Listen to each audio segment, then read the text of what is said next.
Every year, there's a buck that stands out. This was him.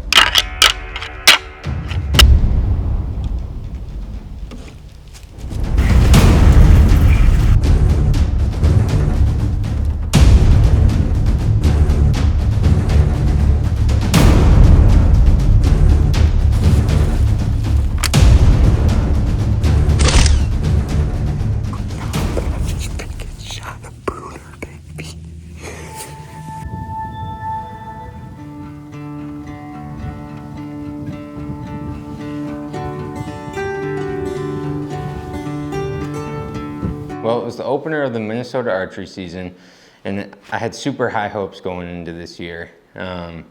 However, to start the night, it was pretty slow. We seen one mature deer, and other than that, it was just a bunch of does and fawns until about 7:50. I was doing my one last check as we were starting to pack up, and I looked over my left shoulder, and there he was. The split brow 10 was standing at 25 yards, staring at the blind. I don't know why he decided to stop there and what spooked him, but he turned around and went back down the way that he came. All right, happy opener to all you guys. It's September 13th. We are here in Minnesota. We got the brand new Mathews Arc. So this is the first hunt with this bow. We're doing some proving ground stuff with it. I've been shooting this bow for about a month now, and I'm absolutely stoked with it. It's been awesome. So we got 3 big shooter bucks in here. We're hoping to get one of them on the ground here tonight.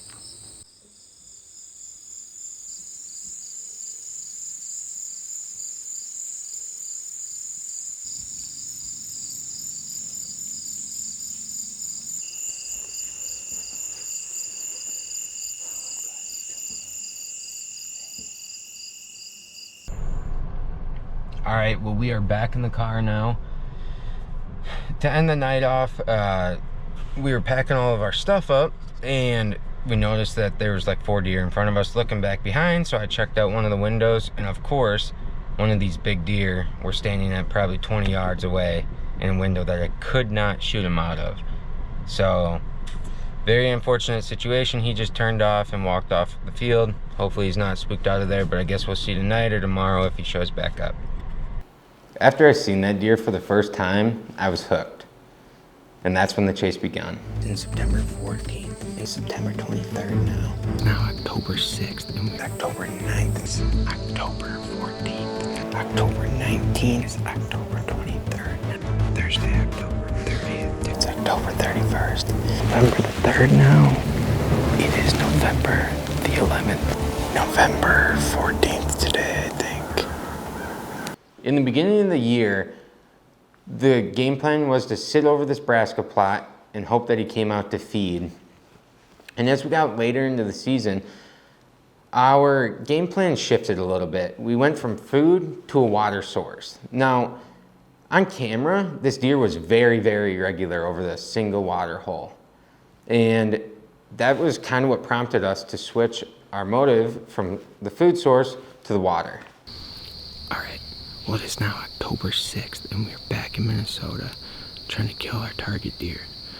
We've had about a 30-degree swing over the last 12 hours, so the conditions couldn't be any more perfect. And on top of that, our target buck was in here at 7:30 last night. And he was in here this morning in dark, or in the dark, I should say. Obviously, he's in the area, hoping with this cold temperature drop that this deer decides to come through and hit this water hole again, and we can't put an arrow through him. I got a good feeling about tonight. I feel like it might happen.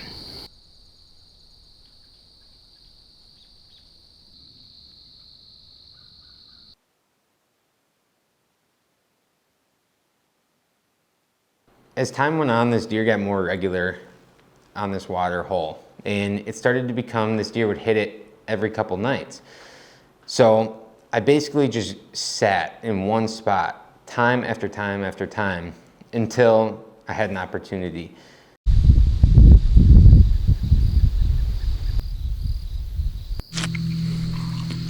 All right, well, it is 4:45 on October 13th, and I am hunting the same food plot in Minnesota that I hunted last night. we were up in a saddle, sitting the opposite side of the plot. Tonight we are in the ladder stand, sitting across the field because we got a north wind. So I have a feeling this deer's gonna come right over my left shoulder. If he does, and hopefully come and get some water, and we can't shoot him at 22 to 25 yards, somewhere in that ballpark, but super hopeful for tonight. I have a good feeling about it.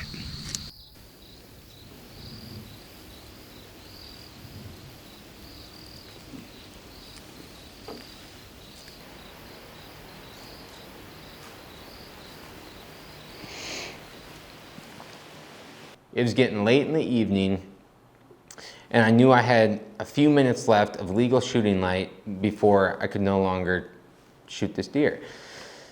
I heard a deer walking down the trail behind me, and I was messing around with the camera, and I did not prepare and grab my bow. Now, I thought I still had time. It sounded like the deer was 20 to 30 yards behind me, walking down the trail. I don't know if it was a squirrel, or if my ears were playing games with me, or what it was. But I slowly turned my body to grab my bow, and he was standing there at 12 yards.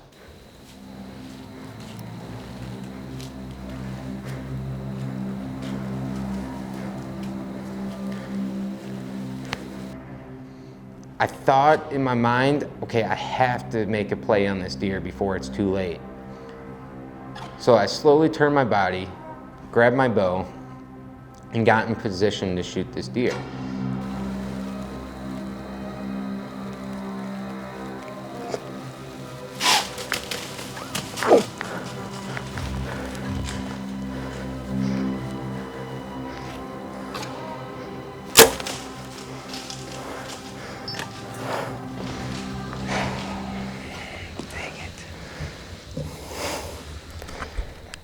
After that shot, I was heartbroken. I had thought I just screwed up on the biggest deer of my entire life, and I wouldn't get another chance at him.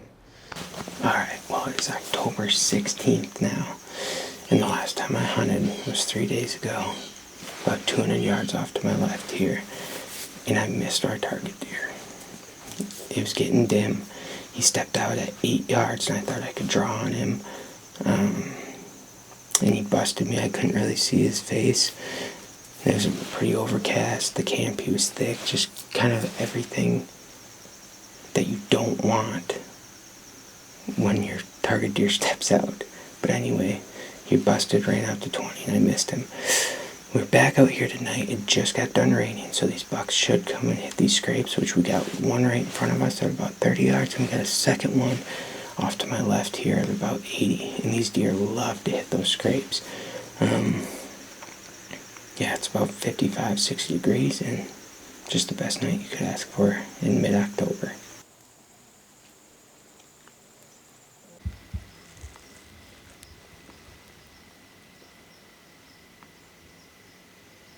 After I missed him, this deer became even more regular than he was before.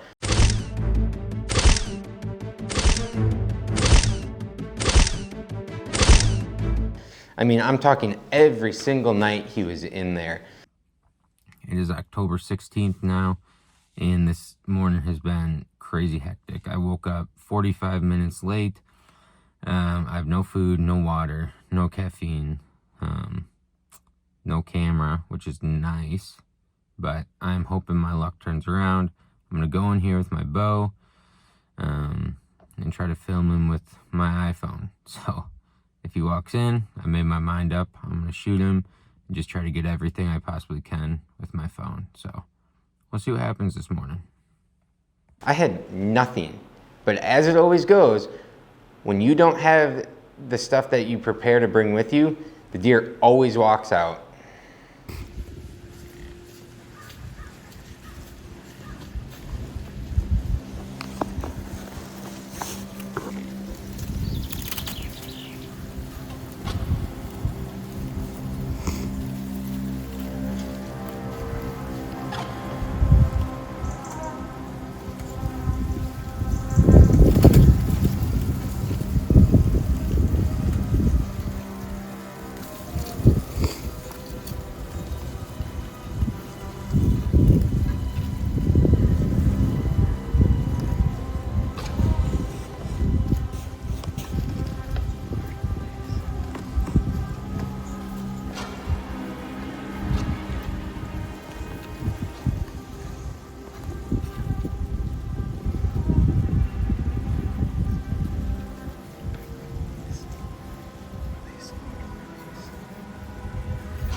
He's laying over there freaking dying. I watched him freaking fall. I just shot.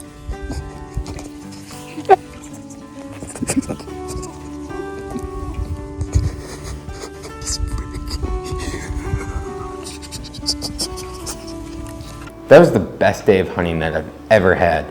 And to think that I was gonna get out at 11 o'clock drives me crazy. I called my dad at 11:30 and basically just needed the reassurance. I was hungry, cold, tired, and frankly, him and I said a prayer together and hung up the phone at 11:31, and 4 minutes later, that deer walked in and I harvested and killed him. Well, I finally caught up to him. This was my 6th encounter with this deer. This is my 2nd kill with the Matthews Arc, first buck. And yeah, it was just an awesome experience across the board. I worked my balls off to kill this deer. And finally on November 16th, after my 5th all-day sit, I caught up to him and he slipped up and we placed a perfect shot on him, and he didn't go 30 yards from where I killed him. So we're gonna get this guy out of here, get some pictures, and get him taken care of.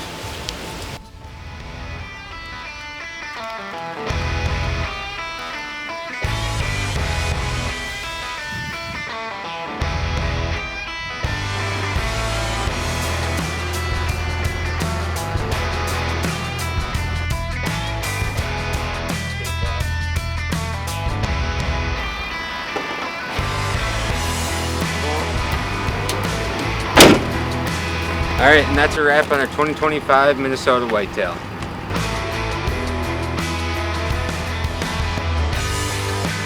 I know score doesn't have anything to do with the chase of a whitetail, but it's a fun addition. And in fact, I got this deer right here in front of me. And boy, did he surprise us on his score. Originally, we thought this deer was gonna be 165 to 170 inches, which is a very, very, very large 10-pointer. But he taped out to be a final gross score of 176 and 6/8 inches. It's a typical 10. And 171 and 5/8 net score, typical 10. So very large deer. And he even broke off 3 inches off a split brow there and an inch off of his G4 on this side. This deer had 26.5-inch beams. He had a 12-inch G3 on his right side, an 11.5-inch G3 on his left side, and a 24.5-inch inside spread, which is unbelievable. I mean, this deer last year went from 151 inches, we have both of his sheds, to 176, almost 177-inch monster.